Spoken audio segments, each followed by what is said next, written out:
Hello, I'm Marvin Swain. My cameraman didn't make it today.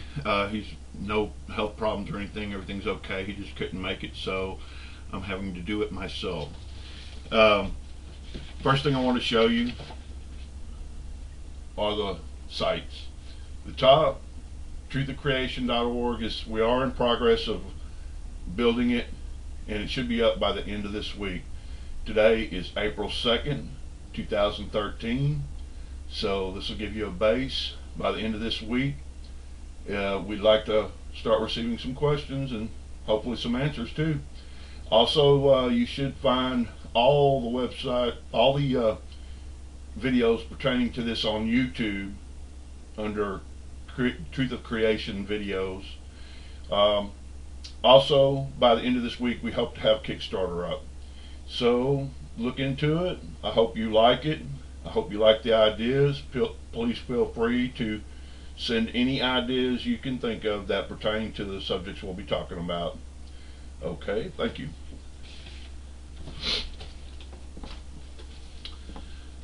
First, I'm going to read everything fairly verbatim because I don't want to miss any points at all in the subject matter. I'll try not to be boring with it. I'll try not to be monotone when I'm reading it. Just sit back and relax. It's about 45 minutes worth of reading. Thank you. Okay, can we answer all the questions? No, we can't. But I know God is real, so there has to be another answer. There has to be an answer that fits all the archaeological information, all the various tidbits of information that flow through the Sci-Fi Channel, the UFO Channel, the History Channel, whatever is out there. There's too much unanswered information, unanswered archaeological knowledge, ideas and facts. I just want to put it all together. Anyway, let me get started.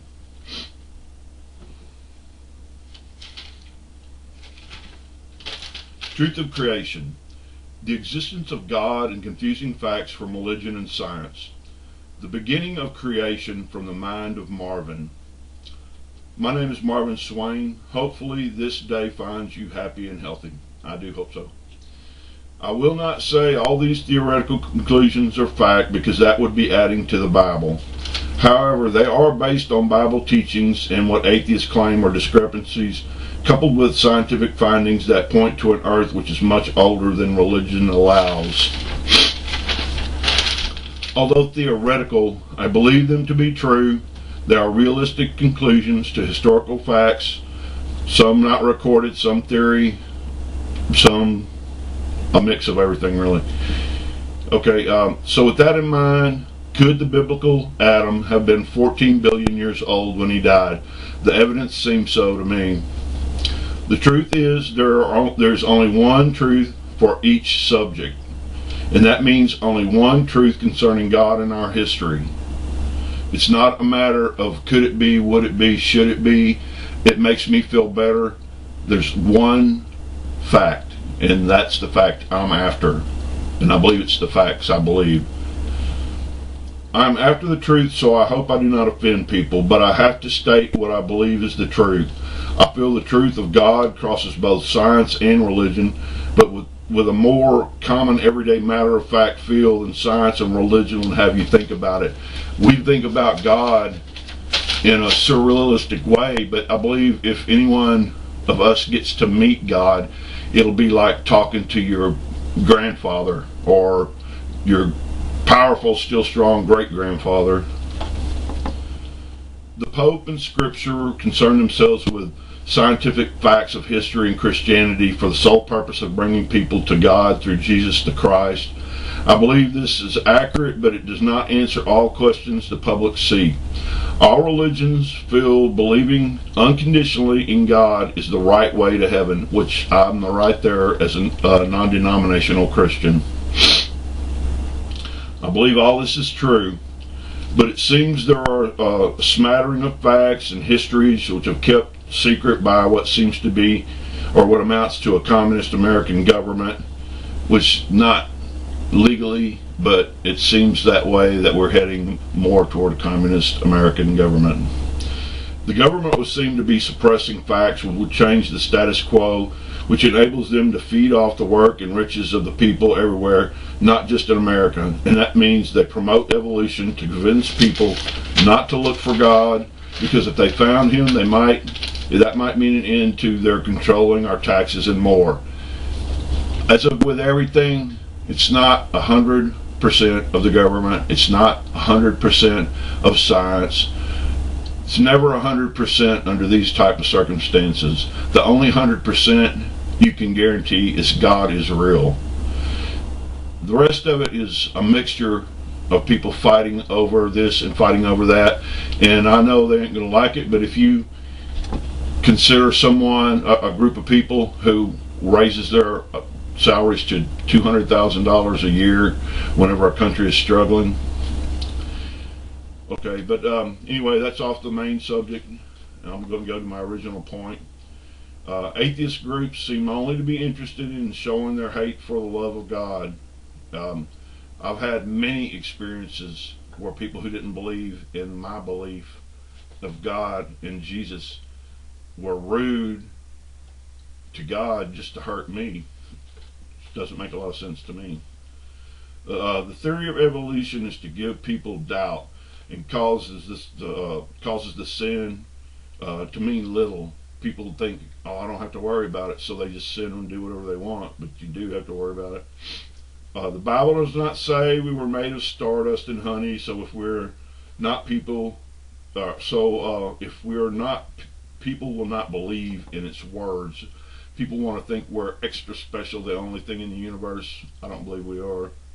It states clearly all life is made of simple dust. It jives with the discoveries of science, but it was written thousands upon thousands of years ago, and they say the Sumerians had the exact belief.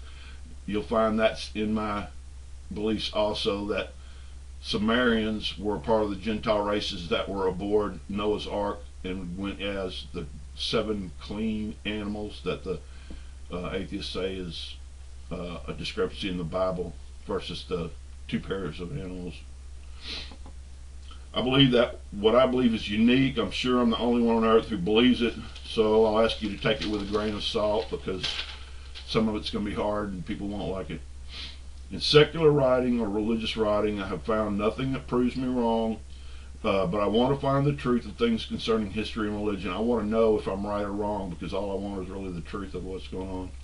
But I want to find the truth of things concerning history and religion. They're intertwined with each other in science. Lost civilizations, artifacts, old writings, common sense dictate there is more to it than the government, science, and many religions institutions will admit.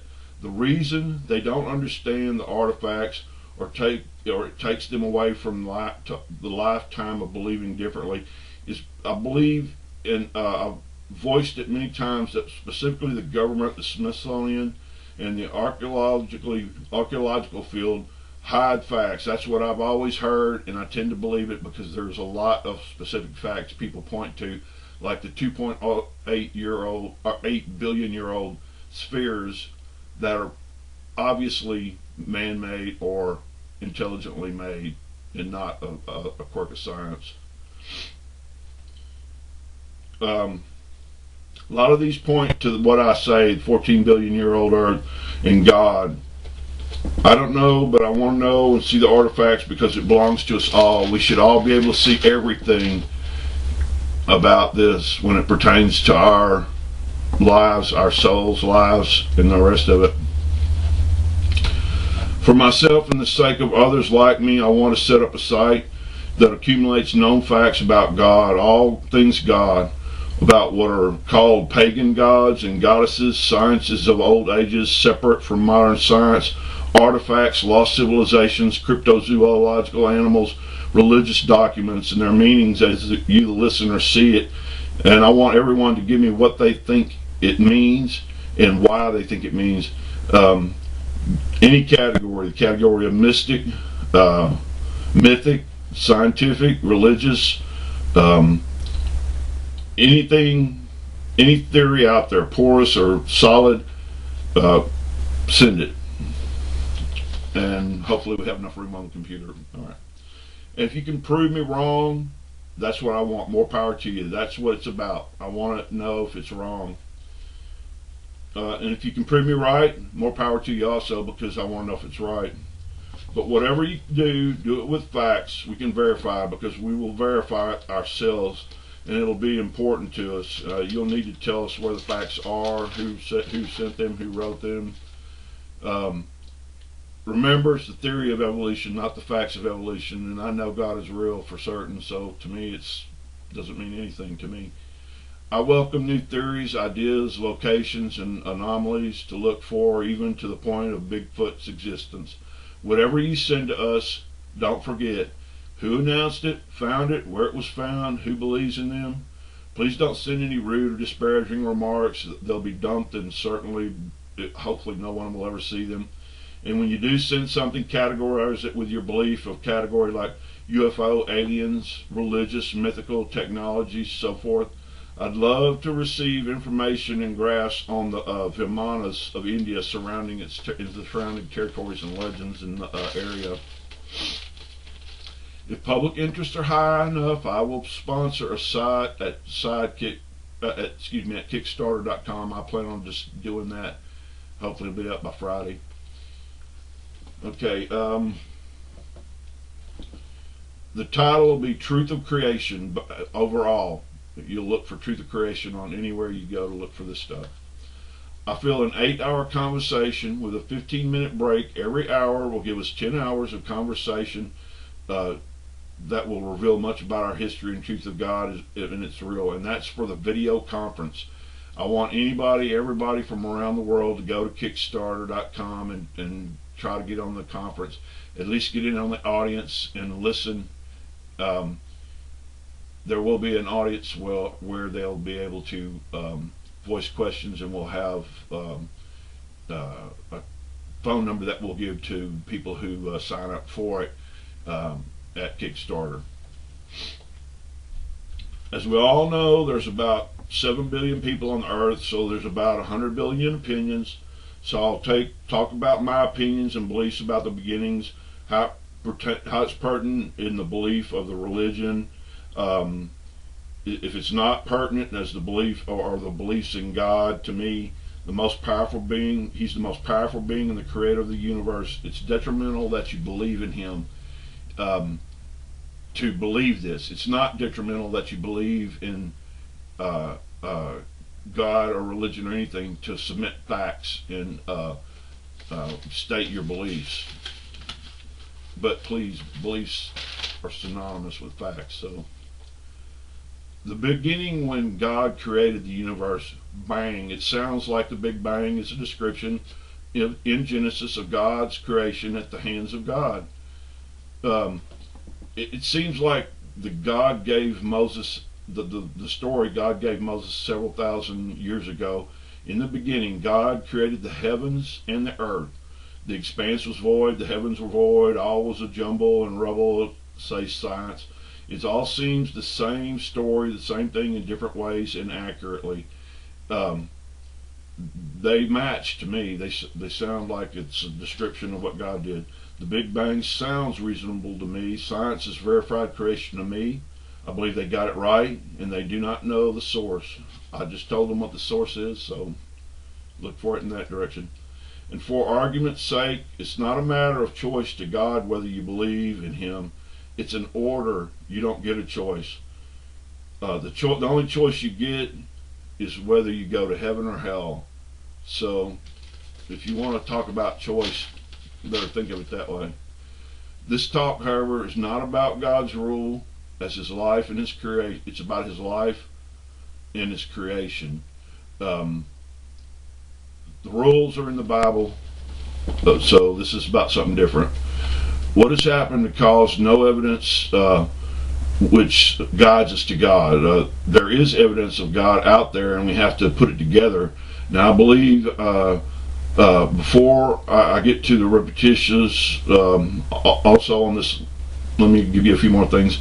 Also on the list is time, travel, aliens, Bigfoot, elves, dwarfs, Atlantis, the solar system, the moon, and more. There's all kinds of stories about all of them.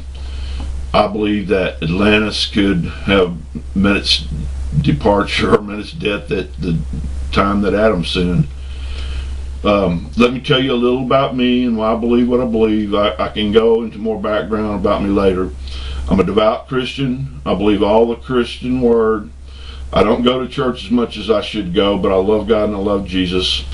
I haven't found a place I like. I would love to find somebody to baptize me, but as of now I don't. I've made a lot of mistakes, which a good Christian shouldn't make, but I know Jesus forgives me. That's where I'm at in my life. I want people to know I'm a Christian, and what I state here is only theory of things surrounding the world of Jesus. Not to change any word of Jesus or God. I don't believe in trying to change the word. I believe there's other things that are not in the word that are pertinent to what's in the word. Okay, however, religious people of all types and atheists will hate what I have to say here because it answers questions surrounding the word which people are confused about. Do the research yourself after we talk about it. I first want to talk about Christianity. Christians are misunderstood and in a lot of cases don't understand how to be a real Christian. To outsiders, the misunderstanding is the way Christians present their religion. What other way is there to say it? Christians have to carry their cross for all to see. That's what their religion is about. They have to state what they're doing, and they want to care. They have to care about you. That means saying to people, I believe in Jesus, I worship him, I'm proud of it, I want to tell everyone about him. It's the major part of what makes me a Christian. He saved me from a horrible life. All that applies to me. He saved me from being a terrible person. The Christian does not suddenly become all wise, all knowing everything. He or she just knows that they have made it and are going to heaven. But the enlightenment is who Jesus is. That's it for a Christian. That's what you get. It's not like a magical, surreal experience where you float up in the air and turn all white. Maybe one day, hopefully. I don't know. The joy people have may be overwhelming to people looking in, but it's a joy of knowing your future and a joy of realization. It is something anti-Christians love to make fun of while they proclaim them hypocrites for being human. The whole thing about Jesus and Christianity is Jesus came because you are human. You never stop making mistakes. That's why he came, so you get a chance. True Christians know the secret is honesty, trying to do the right thing by God and Jesus. We know as humans you're incapable of being anything else. We just try hard to follow the rules. So the only way Christians have to say what they know about Christianity is the way they learn it. I personally don't understand the hate for Jesus, yet the love for everything opposed to him. When his teachings are love thy neighbor and believe God loves you. In every aspect of life, you're going to find a group that's following the rules, and a couple that are in the group that are not following the rules. It's no different with Christianity. Just remember, when a person is telling you about Jesus, ask yourself, what is their motivation? That's what it's about. What's their motivation, what they do? Is it money or your soul? How many Christians do you think believe a person who sets up a money pit church is going to heaven? I don't think many. I don't believe it. That's not judgment. That's observation. It's God's final judgment. He just puts the rules. We have to pay attention to the rules. Many Christians realize people who steal are going to pay no matter what they are, what they use to steal. It has nothing to do with their Christianity. Christians are the ones being duped, so why do non-Christians always wail and point out that that excuse is not to become a Christian? Everybody gets robbed. Walk down New York Street, walk down Central in Central Park and find out if people don't get ripped off by everybody, all kinds of different people. There's a spirit of patience and forgiveness people are talking about, and it should extend to Christians. It should extend to everyone, and people should stop using their own angers and hates to take it out on innocents. It's been said many times before. I wish people would pay attention to it. Don't blame Christians for what funny Christians do, and if it's just a story of Jesus you hate, why? Think about why would a man, Jesus, who could have walked away from his suffering and death just by saying, "You're right, it was all just a hustle. May I leave?" Why wouldn't he do it? What was his payoff for doing it? What did he get for being crucified? If he had recanted his story, he would have been worshipped, or excuse me, if he had recanted his story, he would have been whipped and sent away. That's about it. Maybe he might have been punched a couple of times. Who knows? His suffering would have been anything. He wouldn't amount to anything but a beating at the hands of the guard, which he already had, and the lashing. Realistically, he would have recovered. But would God have given this man power if he was a hustler? Would God have given him the ability to do miracles if he was crazy? Then remember these people who tell you about God and Jesus. They're not trained speakers. They just want to tell you about Jesus. Their motivation is that they can't reach you and will go to hell, and you'll go to hell. That's all they're worried about. The fear and sorrow of someone else who is going to hell is the only source of their aggression. They love you and they love Jesus, so cut them a break. Don't be rude. If they are too aggressive, just remind them God does not want a person who has to be forced or coaxed into Christianity. It is a matter of loving God and Jesus. And as someone trying to be a good Christian, understand God is judging us mostly on our motivation. What motivation are you showing people? What is it God is seeing also? What Christian is going to heaven when Saturday night is filled with whoring and drunken fights? If you say you're trying, who can judge me? Go. God and Jesus will judge you, and people around you can observe you. I know you don't really care about God more than you care about getting drunk. That's what Jesus is going to say. That didn't come out clearly. I can confidently say when you become a Christian, you no longer want to do evil things, and you have a recognizable love for Jesus, and not a passing, flippant knowledge of him. Saying we're all just human is accurate and truthful, but just being human does not forgive you of responsibility for yourself, so you can do whatever you want to do. I can say myself, I'm responsible for every stupid thing I did. Whatever surrounding reasons for whatever made me do the bad things I did do when I was younger, it's still my responsibility to say it's mine. Don't forget, Satan is not a dull, ugly creature sitting around with a pitchfork mumbling profanities. He might be mumbling profanities, but what he was and is probably the master of music, a pleasure point for humans, and he was the most beautiful angel. What Satan is going to put out there to see won't be little girls spinning that pea soup and spinning their heads around like tops. It'll be deceitful beauty.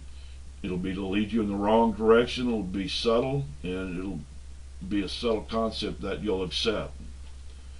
For the people that think you'll be sitting around drinking coffee or beer while smoking weed and cigars with Satan, think again.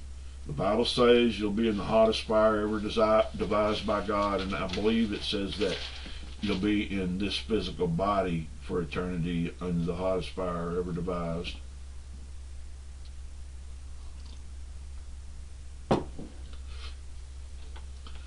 I'll now relate my opinions of the beginning of our universe until now. These opinions are not exactly complete as far as covering all the timeline of our existence, but it is a pretty good general idea of all my beliefs, most of them, many of them.